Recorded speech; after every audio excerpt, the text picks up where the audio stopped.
यहाँ पे देखिए कुछ पहले हम लोग बात करेंगे ग्राफ की, यानी वेलोसिटी डिस्प्लेसमेंट ग्राफ बनाना होगा।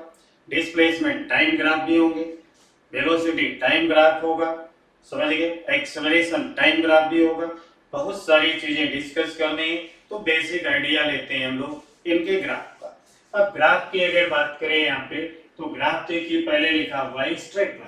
स्ट्रेट लाइन की इक्वेशन क्या है? y is equal to M X plus C, y is equal to M X plus C. ये जो y है यहाँ पे हम क्या कहेंगे इसको? y कोऑर्डिनेट, y कोऑर्डिनेट, या इस y कोऑर्डिनेट को हम कहेंगे physical quantity, physical quantity plotted along y axis, plotted along y axis, यानी ये वो फिजिकल क्वांटिटी है जिसे हम y एक्सिस के अलोंग प्लॉट करेंगे। बात करते हैं इस m की, तो m को कहते हैं स्लोप।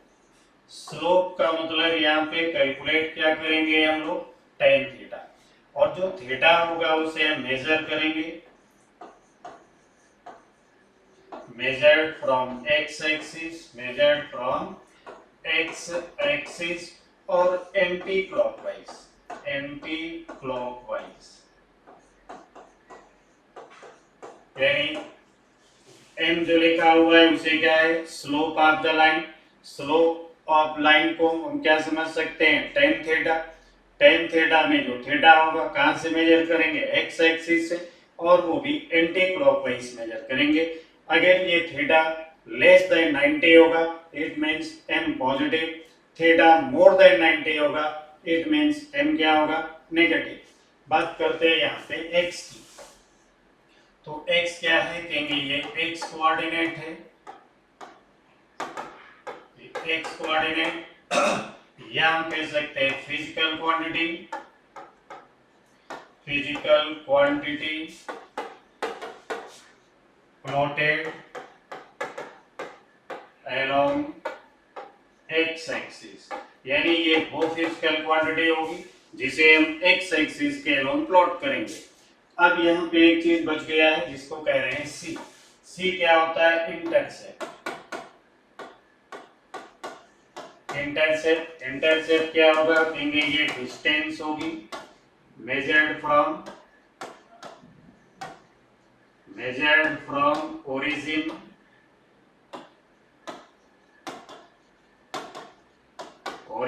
to the point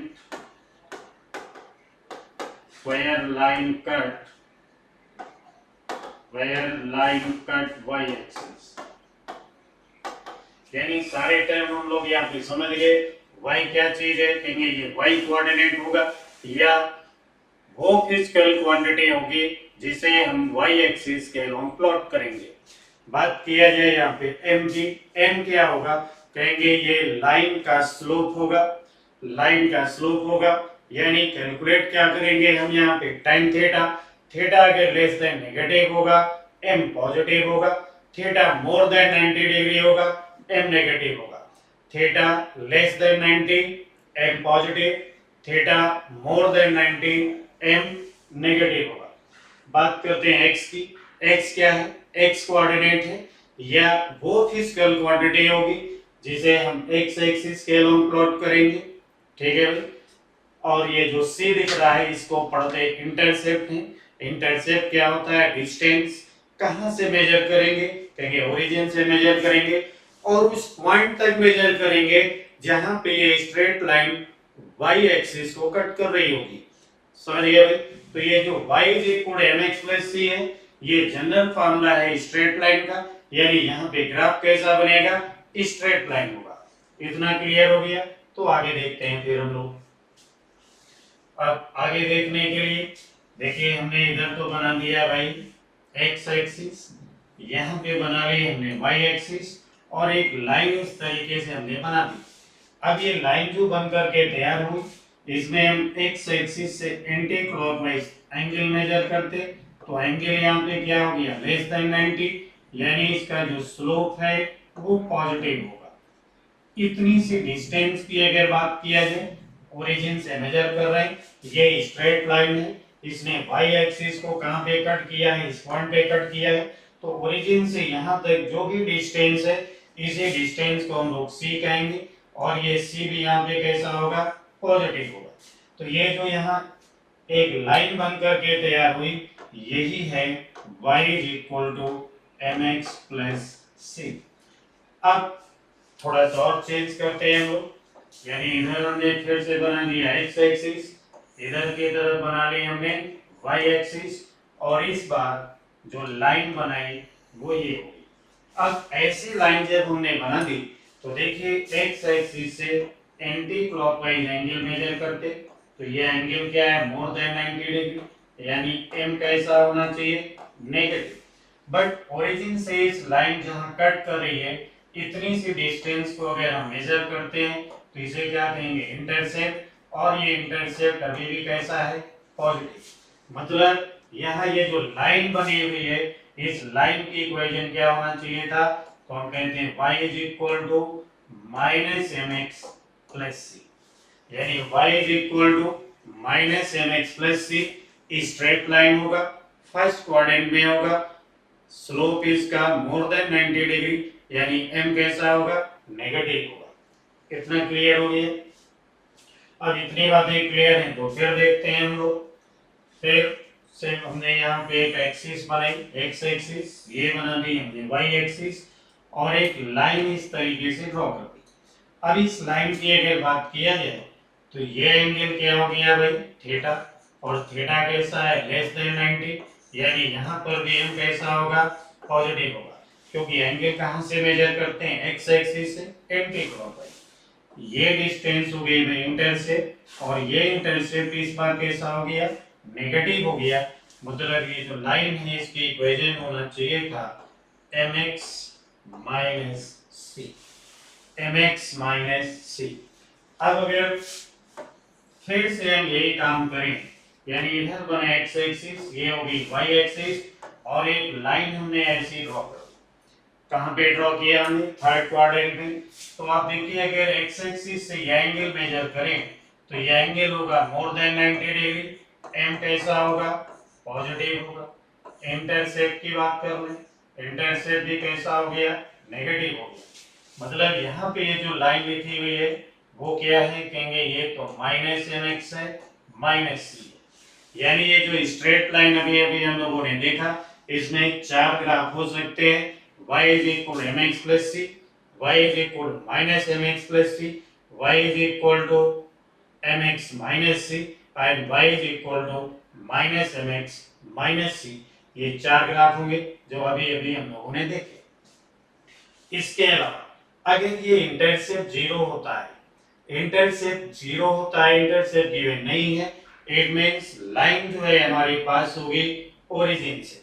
कैसे पास होगी वो देख लेते हैं। यानी ये तो बनाया हमने x एक्सिस, इधर पे बना लिया हमने y एक्सिस, और जो लाइन है यहां से ऐसे पास होगी। अब ये लाइन ओरिजिन से पास हो रही है, इट मींस इसका जो इंटरसेप्ट है वो जीरो हो गया। अब इंटरसेप्ट जीरो हो गया तो स्लोप देख लेंगे। स्लोप कहां से मेजर करेंगे, x एक्सिस से, एंटी क्लॉकवाइज, लेस देन 90 है, m क्या है, पॉजिटिव होना चाहिए।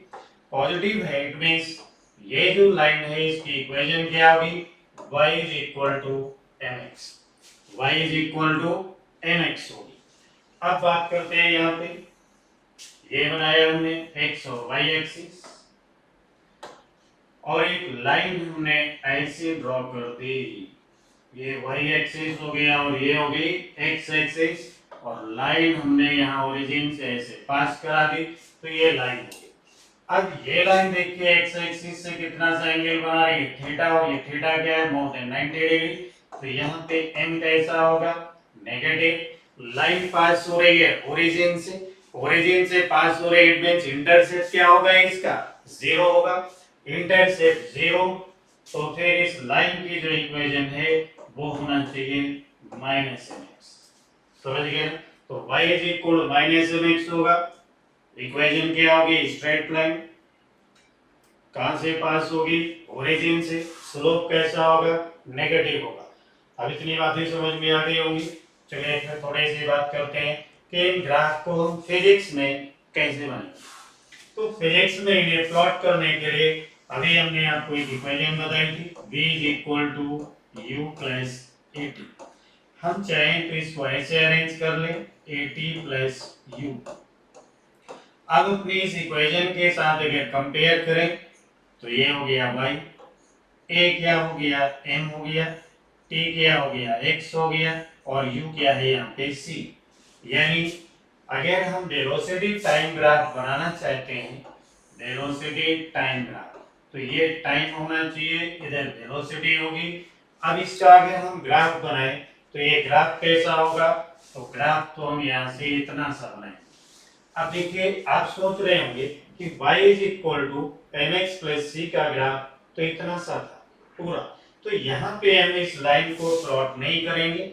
यानी अगर हम यहाँ ऐसे इस लाइन को प्लॉट करते तो ये गलत बात हो जाएगी, क्योंकि यहाँ पे टाइम कैसा हो जाएगा नेगेटिव, यहाँ टाइम कैसा है नेगेटिव, और हम लोग सारा काम शुरू करते हैं अपना t इज इक्वल टू 0 से। ठीक है भाई, तो इतना सा हम नहीं बनाएंगे क्योंकि ये पार्ट गलत है। हमारा ग्राफ यहाँ से स्टार्ट होगा और सीधा चला जाएगा, बिकॉज फिजिक्स में नेगेटिव टाइम का कोई कैलकुलेशन नहीं होता है। फिजिक्स में हम लोग पॉजिटिव टाइम का कैलकुलेशन करते हैं। सारे ही कार्य जो भी है, जो भी वर्क है, हम स्टार्ट कब करते हैं, t इज इक्वल टू 0, तो 0 टाइम से शुरू करते हैं, इसलिए ग्राफ हमारा ऐसा होना चाहिए। और यही ग्राफ जो भी आपने देखा, ये ग्राफ है v is equal to U plus A T, v is equal to U plus A T. कितना क्लियर हो गया होगा? क्लियर है, तो फिर थोड़ा सा बात कर लेते हैं अभी इसी में। अब देखिए हमने जो अभी ग्राफ बनाया वो इतना सा ग्राफ बना दिया और कह दिया ये है v is equal to U plus A T. तो ये जो इंटरसेप्ट था वो तो इनिशियल वेलोसिटी को रिप्रेजेंट करेगा, और ये जो अब इसका हेड दिख रहा है वो यहाँ पे क्या रिप्रेजेंट कर रहा होगा, v को। इट मींस v ज्यादा u कम, वेलोसिटी क्या हो रही है, इंक्रीज हो रही है। समझ गए, वेलोसिटी क्या हो रही है, इंक्रीज हो रही है। ठीक है, तो ये हो गया v is equal to U plus A T का ग्राफ हो गया। ठीक है, और इस dt ग्राफ का ये जो स्लोप दिख रहा है हमको, तो इतनी डिस्टेंस क्या होती है यहाँ पे v माइनस यू, ये हो गया t, क्योंकि ये टाइम एक्सिस है। अब इसी एंगल को अगर हम कैलकुलेट करें तो ये tan थीटा क्या हो गया, v minus you upon t, this is called acceleration. तो v minus you upon t क्या है, एक्सेलरेशन। यानी वेलोसिटी टाइम ग्राफ का जो स्लोप होगा, उस वेलोसिटी टाइम ग्राफ के स्लोप से क्या मिलेगा, एक्सेलरेशन। वैसे भी ये इक्वेशन किस बात की है, तो v is equal to U plus A T की इक्वेशन है, तो यहाँ से एक्सेलरेशन मिल जाएगा आपको। ठीक है भाई, बात करते हैं थोड़ा सा और आगे। यानी यहाँ पे हमने अभी अभी लिखा v is equal to U minus A T. अब v is equal to U minus A T होता तो v को हम लिख सकते थे minus A T plus U. Compare करें अपनी इक्वेशन से तो ये हो गया था minus M X plus C हो गया था। यानी ये जो लाइन होना चाहिए ग्राफ तो स्ट्रेट लाइन होगा, इतना क्लियर हो गया, बट उस लाइन का जो स्लोप होगा वो नेगेटिव होना चाहिए, लाइन का स्लोप नेगेटिव होना चाहिए और इंटरसेप्ट पॉजिटिव होना चाहिए। इतनी बातों को ध्यान में रखते हुए हमने यहाँ पे ग्राफ बना दिया। अब इस ग्राफ को हमें यहाँ के ही छोड़ना पड़ेगा, क्योंकि ये इनिशियल वेलोसिटी को रिप्रेजेंट कर रहा है और ये फाइनल वेलोसिटी v को रिप्रेजेंट कर रहा है। वेलोसिटी यहाँ क्या हो रही है, डिक्रीज हो रही है, कम हो रही है। टाइम क्या है, इंक्रीज हो रहा है। तो इनिशियल वेलोसिटी यहाँ पे ज्यादा, v क्या हो गया कम, यानी ये हमको बताएगा रिटार्डेशन। इस ग्राफ को हमें यहाँ के ही छोड़ना पड़ेगा। अगर हम इसको यहाँ नहीं छोड़ते हैं तो क्या होगा, तो देखिए फिर देखिए अगर इस ग्राफ को हमने यहाँ पे नहीं छोड़ा, यहाँ पे लाके छोड़ दिया, यहाँ ले आएंगे तो ये रिप्रेजेंट कर रहा है कि फाइनल वेलोसिटी क्या हो गई, 0 हो गई। और अगर हम यहाँ भी ना छोड़े, इसको और नीचे लेके चले जाएं तो ये रिप्रेजेंट कर रहा होगा कि हमारी जो वेलोसिटी है वो नेगेटिव हो गई, यानी पार्टिकल अपने पाथ को रिट्रेस कर रहा होगा, रिटर्न होकर के वापस आ रहा होगा। समझ गए भाई? तो हमारे पास में v equal u minus A T हम तीनों तरीके से बना सकते हैं, बट अगर v पॉजिटिव है इट मींस वेलोसिटी डिक्रीज कर रही है, but particle still moving in same direction in same line. समझ ली? इधर बात करें, यहाँ पर भी क्या हो रहा है, वेलोसिटी डिक्रीज हो रही है but particle still moving in straight line and finally stop the motion, यानी फाइनल वेलोसिटी डिक्रीज होते हुए क्या हो गई, जीरो हो गई। बात करते हैं थर्ड की, तो यहाँ पे पार्टिकल हमारा, मान लीजिए हमने पार्टिकल को ऐसे फेंक दिया इधर चलने के लिए along the x axis, particle गया x axis पे, after some time it return back और ये वापस आ रहा होगा। या किसी पार्टिकल को अपवर्ड डायरेक्शन में हमने प्रोजेक्ट किया, पार्टिकल मूव करता हुआ ऐसे ऊपर गया, फाइनली यहाँ पे इसका मोशन जीरो हो गया और ये यहीं से वापस लौट के आ रहा होगा। जब ये आ रहा होगा डायरेक्शन रिवर्स हो गई, यानी वेलोसिटी क्या हो गई, नेगेटिव हो गई। समझ गए? तो ये तीन ग्राफ हो गए आपके, v equal u minus A T. आगे याद रखेंगे हम लोग कि नेगेटिव टाइम के लिए हम कोई भी ग्राफ प्लॉट नहीं करते हैं, वेलोसिटी के लिए कर सकते हैं, क्योंकि वेलोसिटी में भी पॉजिटिव नेगेटिव है जीरो। समझ गए भाई? तो ये इतनी सी बात होगी। अब हम लोग थोड़ा सा आगे चलते हैं और आगे देखते हैं क्या है भाई। तो आगे देखिए ये लिखा हुआ है y is equal to ax square. y is equal to ax square graph कैसा होगा, पैराबोला होगा। पैराबोला मतलब इस पैराबोला का अगर हम हल्का सा आइडिया लें तो ये कुछ ऐसी कंडीशन होगी कि देखिए अगर हम यहाँ पे कहें कि x को हम मान लेते हैं 0 तो y क्या हो जाएगा, 0। x को अगर हम मान लें 1 और वैसे नहीं ऐसे समझो, ये हो गया y, ये हो गया x। यहाँ पे हमने x को क्या मान लिया भाई, 0, तो y क्या हो गया, 0 हो गया। x को अगर हम मान लेते हैं 1 तो y कितना हो जाएगा, a हो जाएगा। x को अगर हम मान लें 2 तो y कितना हो जाएगा, 4a हो जाएगा। x को हम यहाँ पे 3 मान लें तो y कितना हो जाएगा, 9a हो जाएगा। x को अगर हम कहते हैं नहीं भाई ये -1 है, x अगर -1 होगा तो y क्या होगा, a होगा। x को अगर हम कहें कि नहीं ये -2 है तो y कितना होगा भाई, 4a होगा। x को अगर हम कह देते नहीं भाई ये -3 है तो यहाँ पे y की वैल्यू क्या होगी, फिर 9a हो जाएगी। यानी यहाँ देखने वाली बात ये है कि x को मैंने 0 किया, x की वैल्यू मैंने पॉजिटिव सेलेक्ट की, x की वैल्यू मैंने नेगेटिव सेलेक्ट की, पर y की सारी वैल्यू हमें पॉजिटिव मिल रही है, y कभी भी नेगेटिव नहीं हुआ। अब अगर इसी बेस पे हम इनके ग्राफ को बनाने की कोशिश करते हैं, अब यहाँ पे बेटा ग्राफ पेपर तो है नहीं, तो ऐसे ही देखते हैं हम लोग। यानी यहाँ इस पॉइंट पे क्या होगा, कहेंगे x भी 0 होगा, y भी 0 होगा। अब x एक्सिस के अलोंग अगर हम 1 चलते हैं तो y एक्सिस के अलोंग भी हमको कितना चलना पड़ा, 1 चलना पड़ा, यानी ये पॉइंट होगा। अब x एक्सिस के अलोंग अगर हम लिखते हैं 2 तो y के अलोंग हमें लिखना पड़ेगा 4, x के अलोंग अगर हम लिखते हैं 3 तो y के अलोंग हमें लिखना पड़ेगा 9। समझ गए? सेम कंडीशन इधर भी होगी। अब इन सारे पॉइंट्स को अगर हम आपस में ज्वाइन कर दें तो जब इन्हें हम ज्वाइन करेंगे तो एक इस तरीके का कर्व बनके तैयार होगा। This curve is known as parabola. यानी y is equal to x square का ग्राफ कैसा होगा, पैराबोला। पैराबोला की शेप क्या होती है वो आपने देख ली। अब इस पार्ट को हम लोग कहते हैं ओपनिंग, ये होगा ओपनिंग और इसे कहा जाता है वर्टेक्स।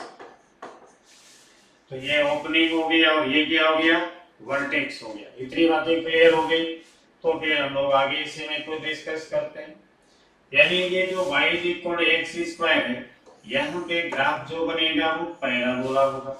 यानी इस तरीके से जो ग्राफ बनाते हैं इसको क्या कहते हैं, पैराबोला। अब देखिए इस पैराबोला में ऐसा भी पैराबोला हो सकता है और ऐसा भी पैराबोला बना सकते हैं। समझिए सारे ही ग्राफ क्या है, यहाँ पे पैराबोला है। ये y is equal to A x square.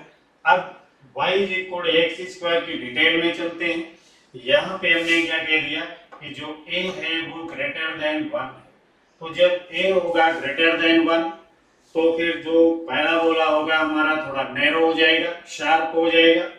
और अगर a की वैल्यू होती लेस देन 1 से कम होती, पॉइंट में होती 1/2, 1/3, 1/4 होती, तो फिर ये जो ग्राफ है हमारा वो क्या होता जाएगा, ब्रॉड होता जाएगा, बड़ा होता जाएगा।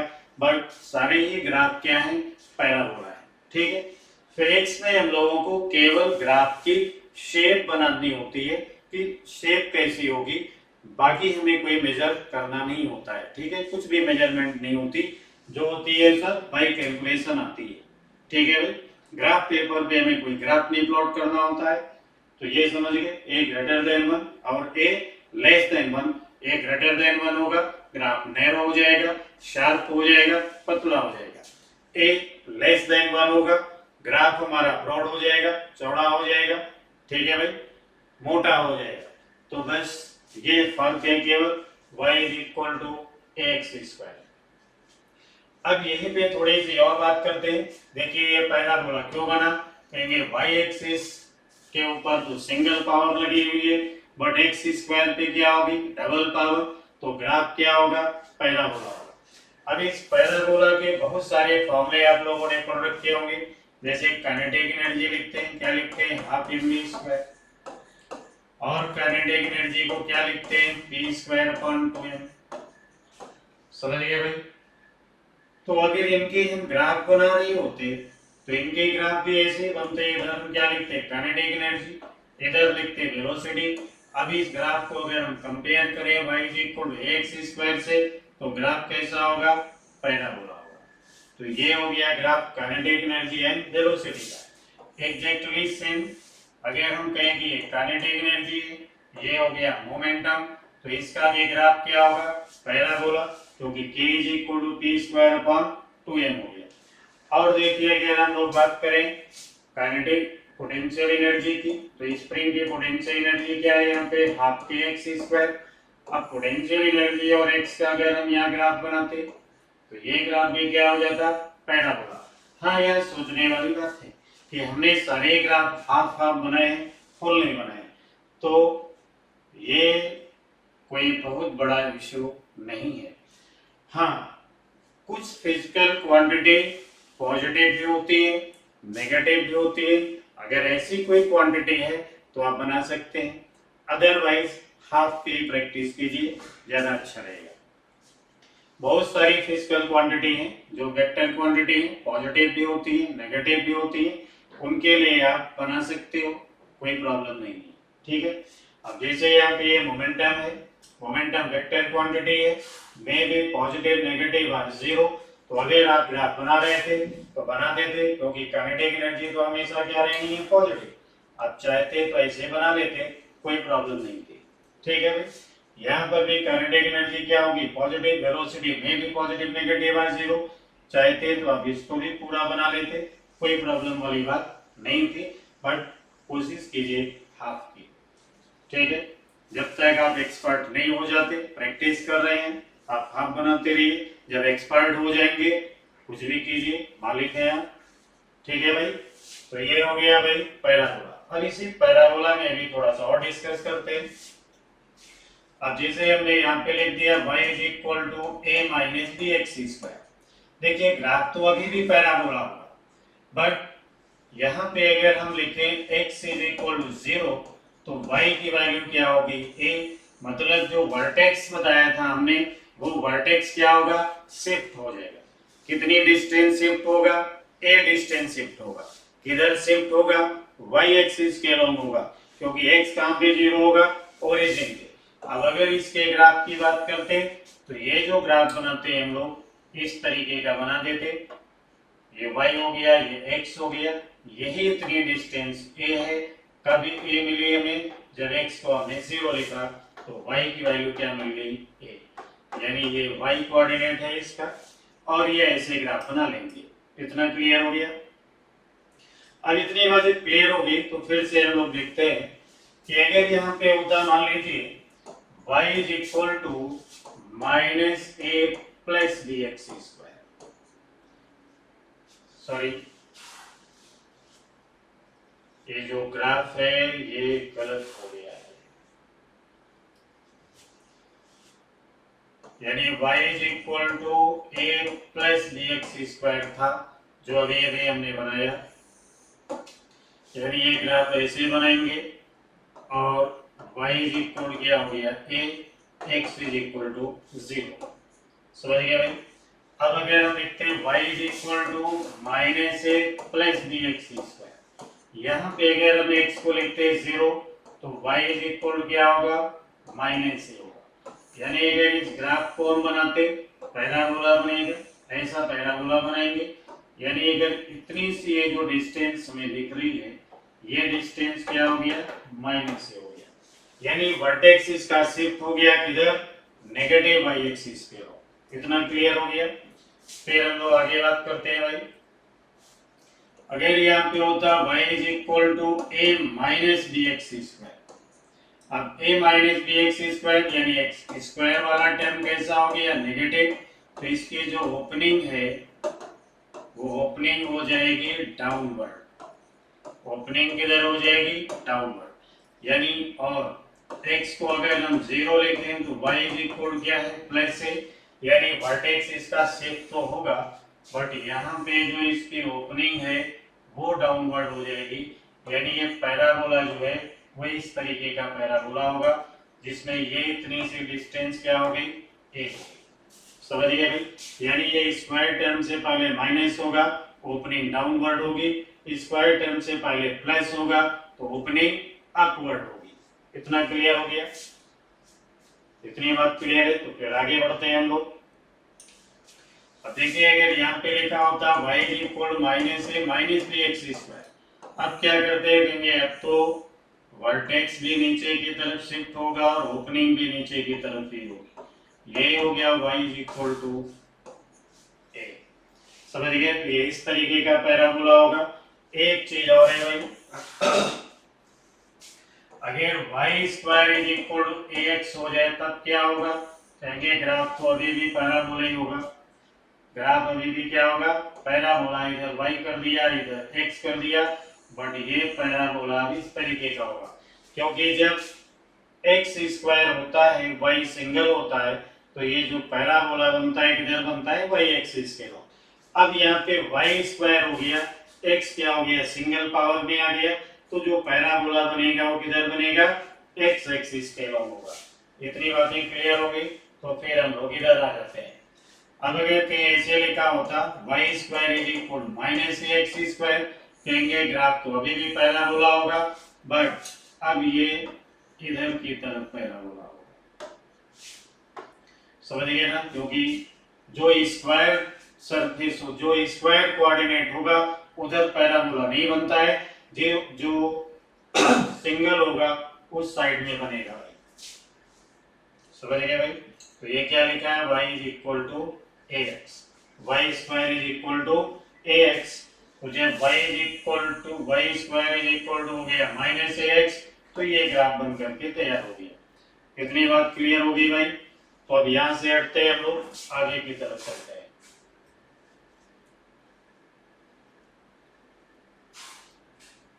अब यहाँ पे देखिए लिखा हुआ है x square plus y square is equal to a square, और इससे पहले क्या लिखा हुआ है सर्किल, यानी इस तरीके से जब एक्स और वाई कोऑर्डिनेट आपस में होंगे तो ये जो ग्राफ बनेगा वो सर्किल होगा।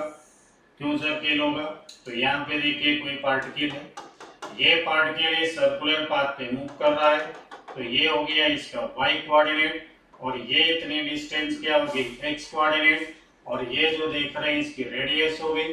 रेडियस क्या है यहाँ पे कांस्टेंट है, तो इक्वेशन क्या है इसकी x square plus a square sorry x square plus y square is equal to a square. तो ये इसकी इक्वेशन बन के तैयार हो गई। यानी यहाँ पे देखिए अगर इस पार्टिकल को हम यहाँ ले आते हैं तो y कोऑर्डिनेट क्या हो गया 0, y coordinate 0, x square is equal क्या हो गया a स्क्वायर, यानी x is equal to a हो गया।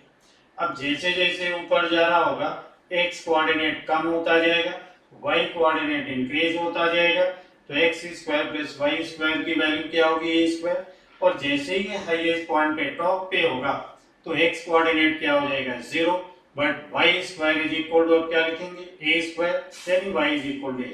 तो x और y दोनों की मैक्सिमम वैल्यू कितनी होनी चाहिए, a होनी चाहिए। पार्टिकल कहाँ पे मूव करेगा, सर्कुलर पाथ पे मूव करेगा, और इस कंडीशन में अगर कोई चीज मिलती है तो उसकी इक्वेशन क्या होगी, सर्किल होगी। ठीक है भाई, तो फिर आगे बढ़ते हैं हम लोग। आगे देखिए लिखा हुआ है एलिप्स।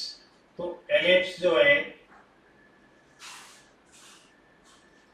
बात किया जाए एलिप्स की, तो एलिप्स जो होता है ना वो भी एक सर्किल होता है। वो सर्किल थोड़ा ऐसा सर्किल होगा। अब इस सर्किल में देखिए एक तो ये रेडियस हो गई और दूसरी रेडियस ये हो गई, यानी ये परफेक्ट सर्किल नहीं है। तो इतनी सी डिस्टेंस को क्या कह दिया हमने a, और ये जो इतनी सी रेडियस दिखी वो क्या होगी b। अब इसी को हम कहते हैं एलिप्स। तो ये हो गई भाई एक्सिस, इधर क्या हो गई y एक्सिस, और इसकी इक्वेशन क्या होगी x square upon a square plus y square upon b square is equal to 1। यानी यहाँ पे भी अगर हम कह दें a is equal to b, क्योंकि यहाँ पे देखिए एक रेडियस a है, दूसरी रेडियस क्या है b। अगर यहाँ a और b दोनों की वैल्यू सेम कर दिया जाए तो फिर क्या बन जाएगा, सर्किल बन जाएगा। यानी तब हो जाएगा x square upon A square plus y square upon A square is equal to 1, तो ये सर्किल हो जाएगा। अब इसी एलिप्स में अगर हम लोग और बात करें कि इसकी एरिया क्या होगी, तो इसकी एरिया के लिए हम लोग लिखेंगे पाई, सर्किल में लिखते हैं आर स्क्वायर यानी आर इंटू आर। तो यहाँ पर भी इसकी दोनों रेडियस को मल्टीप्लाई करेंगे तो क्या बन गया यहाँ पे पाई। अब इस एलिप्स की और थोड़ी सी अगर बात किया जाए तो ये एलिप्स हो गया है, ये इसका सेंटर हो गया, ये रेडियस a हो गई और ये रेडियस b हो गई। अब ये जो है इसके दो फोकस भी होते हैं, इसे कह दिया गया फोकस, इसे भी क्या कह दिया गया फोकस। तो इतनी डिस्टेंस को कहते हैं ए, इतनी डिस्टेंस क्या होगी ए। ई जो टर्म है इसे यूज करते हैं, इसको कहते हैं इसेंट्रिसिटी। ई को कहते हैं इसेंट्रिसिटी, और जो ई की वैल्यू है वो हमेशा 1 से कम होगी। और अगर कभी आपको ई कैलकुलेट करना पड़ा तो हम लिखेंगे A square minus B square upon A square, और इस तरीके से इसेंट्रिसिटी को कैलकुलेट करेंगे।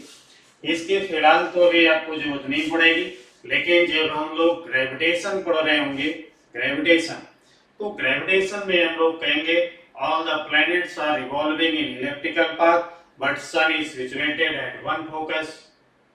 तो ये वही फोकस है जहाँ पे सन हो सकता है, यानी यहाँ पे सन होगा और इस रास्ते में प्लैनेट रिवॉल्व कर रहे होंगे, समझ गए। तो इसकी जरूरत कहाँ पे पड़ेगी हमको, सर्कुलर मोशन में। ठीक है भाई, सॉरी ग्रेविटेशन में इसकी हमको रिक्वायरमेंट होगी। तब तक के लिए केवल हमें इक्वेशन जाननी है, और उसके बाद फिर एसएचएल में जरूरत पड़ेगी, वेग में जरूरत पड़ेगी, आगे फिर जरूरत पड़ती रहेगी, तब तक सीख लेंगे आप लोग। इतना क्लियर हो गया, आगे की बात करते हैं हम लोग। अब देखिए यहाँ पे लिखा है रेक्टेंगुलर हाइपरबोला। तो रेक्टेंगुलर हाइपरबोला y क्या है, इनवर्सली प्रोपोर्शनल टू x। यानी यहाँ पर अगर हम कहें कि y इज इक्वल क्या है, यानी y कुछ नहीं है, x को अगर हम 0 कर दें तो y इज इक्वल क्या होगा इनफाइनाइट, और अगर हम x को इनफाइनाइट कर दें तो y इज इक्वल क्या हो जाएगा 0। यानी इसका जो ग्राफ बनेगा वो ग्राफ हम लोग इस तरीके से बनाएंगे, और इसे क्या कहते हैं, रेक्टेंगुलर हाइपरबोला। यानी ये कब बनेगा, कहेंगे जब y होगा इनवर्सली प्रोपोर्शनल टू x। यानी y जब होगा इनवर्सली प्रोपोर्शनल टू x तो ग्राफ कैसा होगा, रेक्टेंगुलर हाइपरबोला। यही पे थोड़ी सी और बात कर लेते हैं। यानी अगर y हो गया मान लो inversely proportional to x square, कहेंगे अभी भी ऐसे ही बना दो, थोड़ा सा इसको और पास में ले आएंगे। और अगर y हो गया इनवर्सली प्रोपोर्शनल एक्स क्यूब, कहेंगे कोई बात नहीं, शेप इसकी अभी भी होगी, ये थोड़ा सा टच नहीं करेंगे क्योंकि टच कहाँ करेंगे जाके, इंफिनिटी में। तो ये इस तरीके के ग्राफ बना देंगे हम लोग, समझ गए भाई। तो ये क्या है, y inversely proportional to x, ये थोड़ा सा और हो गया तो y inversely proportional x square, और ये क्या हो गया inversely proportional to x cube. ये लाइनें आपस में टच नहीं करेंगी, कहाँ पे टच करेंगे जाके, इंफिनिटी पे करेंगे। तो इनको टच नहीं करवाना है, थोड़ा सा पास से निकाल देना है, जितनी बड़ी पावर होगी उसी के अकॉर्डिंग। इतना क्लियर हो गया भाई। तो ये ग्राफ तब बनेंगे हमारे जब कोई भी चीज होगी इनवर्सली प्रोपोर्शनल टू x या inversely proportional to x square या inversely proportional to x cube. जैसे अभी दिखाते हैं हम आपको थोड़ा सा, यानी जैसे आपने ग्रेविटेशनल फोर्स पढ़ा G m1 m2 upon r square. r क्या है, डिस्टेंस। अब अगर हमें f और r का ग्राफ बनाना होता तो हम f और r का ग्राफ जो बनाते वो इस तरीके से बना देते। f क्या हो गया inversely proportional to r square, यानी r की वैल्यू देखिए, ये तो इसकी, ठीक है। अब जैसे जैसे x r को हम बढ़ाएंगे फोर्स क्या होता जाएगा, कम। r जैसे ही इनफाइनाइट हो जाएगा f क्या हो जाएगा, जीरो। और अगर हम इधर से ऊपर चल रहे हैं तो हम x को कम कर रहे हैं तो फोर्स क्या होता जा रहा है, बढ़ता जा रहा है। और अगर हम कर दें जीरो r को तो फोर्स क्या हो जाएगा, इनफाइनाइट। तो इन सब के जो ग्राफ बनेंगी इनकी शक्लें एक जैसी होंगी, बस थोड़ा सा स्लोप देख लेंगे इनका, ठीक है ना। क्लियर हो गया, आगे बढ़ते हैं फिर हम लोग। तो आगे बढ़ने के लिए अब देखिए ये मिल गया y is equal to sine x, यानी हम लोगों को फिजिक्स में दो ग्राफ और बनाने होते हैं ट्रिग्नोमेट्री के। एक को हम लोग कहते हैं साइन कर्व, दूसरे को कहते हैं कॉस कर्व, तीसरा टेन थीटा का भी ग्राफ होता है। तो टेन और कॉट इनके ग्राफ मैथमेटिक्स वाले बनाते हैं, फिजिक्स में इनके ग्राफ की रिक्वायरमेंट नहीं होती। तो अभी हम कौन सा बनाएंगे, साइन कर्व यानी साइन थीटा का। तो देखिए अगर हम यहाँ पे x को लिख दें जीरो, x को अगर हम लिख लें जीरो तो y क्या हो जाएगा, भाई जीरो हो जाएगा, क्योंकि साइन जीरो क्या होता है, जीरो। यानी x को लिखा हमने जीरो तो y हो गया जीरो। x को अगर हम लिख लें 30 डिग्री तो y कितना हो जाएगा, 1/2, क्योंकि साइन 30 होता है 1/2। और अगर x को हम लिख लें 45 डिग्री तो y इज इक्वल क्या हो जाएगा, फिर 1/√2 होगा। और x को अगर हम लिख लें 60 डिग्री तो y क्या हो जाएगा, √3/2 हो जाएगा। और x को अगर हम लिख लें 90 डिग्री तो y इज इक्वल टू 1 हो जाएगा। यानी देखिए जीरो से वैल्यू धीरे धीरे इंक्रीज हो रही है, जैसे जैसे एंगल इंक्रीज हो रहा है y की वैल्यू भी बढ़ती जा रही है, और जैसे ही एंगल 90 डिग्री हो गया y की वैल्यू क्या होगी, 1 होगी। अब कितनी बात तो समझ में आ गई। फिर इसके बाद में अगर हम कहें कि नहीं x जो है हमारा हो गया धीरे धीरे कम होकर के 180 डिग्री, तो फिर एंगल भी कम होकर क्या हो जाएगा, जीरो, ठीक है भाई। क्योंकि हम लोगों ने पढ़ा है साइन जीरो क्या होता है, जीरो, साइन 90 क्या होता है, 1, साइन 180 क्या होगा, कहेंगे जीरो होगा, साइन 270 क्या होगा, -1 होगा, साइन 360 क्या होगा, फिर से जीरो होगा। मतलब अगर इनके ग्राफ को अगर बनाने की बात किया जाए तो ये जीरो से शुरू हो गए, 90 में क्या हो गया, मैक्सिमम, फिर धीरे धीरे घटेगा, 180 पे क्या हो गया, जीरो, 270 पे क्या हो गया, मैक्सिमम, और 360 पे वंस अगेन जीरो। तो ये इस तरीके का जो कर्व बनेगा, ऐसा जो कर्व बनेगा जीरो से शुरू होगा ऐसे, इसे हम लोग कहते हैं साइन कर्व, यानी साइन थीटा का ये ऐसा ग्राफ होगा। इतनी बात समझ में आ गई। तो ये साइन कर्व है, ऐसा बनेगा, इसकी शक्ल याद रखनी है, बाकी आगे डिटेल देखेंगे हम लोग इसकी। फिर आगे हम लोग और आगे चलते हैं थोड़ा। तो यहाँ पे देखो लिखा हुआ है कॉस, तो कॉस कर्व कैसा होगा, उसके लिए देखिए कॉस 0 पे तो हो जाता है 1 और cos 90 पे क्या हो जाता है भाई 0। फिर अगर बात करें cos 180 की कहेंगे आप ये होता है -1 और cos 270 की बात किया जाए तो हो जाता है 0 और cos 360 की बात किया जाए तो ये हो जाता है +1। यानी डायरेक्ट 1 से 0 होना है। यानी अगर इसके ग्राफ की बात किया जाए तो ये ग्राफ 1 से क्या हो जाएगा 0, 90 डिग्री पे आ गए। अब देखिए जैसे ही आप पहुंच गए 180 डिग्री पे क्या हो गया -1 हो गया। जब आप एंगल कंप्लीट करेंगे 3/4 तो एंगल कितना बना भाई 270। यहाँ पे भाई क्या हो गया 0 और जब और आगे चले जाओ तो ये हो गया भाई 360 डिग्री। ग्राफ क्या हो गया y की वैल्यू क्या हो गई मैक्सिमम हो गई। समझ गए भाई। तो ये जो हम लोगों ने अभी बना रखा है ये है cos कर्व। समझ गए ना, ये क्या है cos कर्व है। यानी cos थीटा का जो ग्राफ होगा वो मैक्सिमम से शुरू होगा मैक्सिमम की तरफ चलेगा। ठीक है, तो ये साइन कर्व और cos कर्व इतने ग्राफ की हम लोगों को रिक्वायरमेंट होगी। तो हम लोग इनको एक बार फिर से रिवाइज कर लेंगे।